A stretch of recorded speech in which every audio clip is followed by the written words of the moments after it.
yung gate. At ayun sila. Let's go! Nature farm. Hey! Galing po kami sa Samantha Farm Resort. Ayan, magpa-park po muna kami dito. Ayan, mga kasama namin. Ayan, pasok na po tayo. Ayan, pababa siya.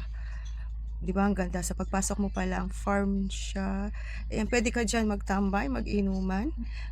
Pero pupunta po tayo doon sa pinaka-house. Ayan, mayroon siyang bridge. Pwede ka mag-selfie-selfie dyan.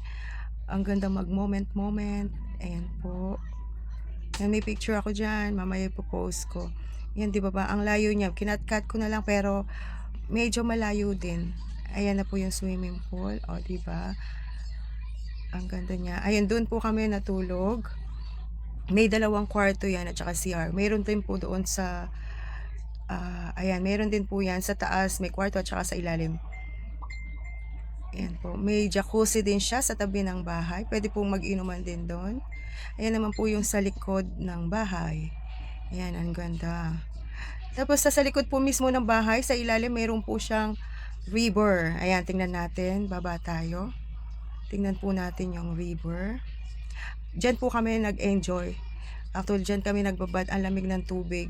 Tapos may parang waterfalls ang dating.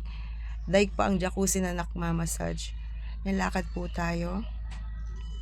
Yan ang mga makikita, bato-bato. Ang lalaki ng mga bato. Kaya ingat-ingat dahil umulan dyan. Hindi pa ako makababa kasi madulas po yung mga bato. Galing sa ulan. Umulan po kasi.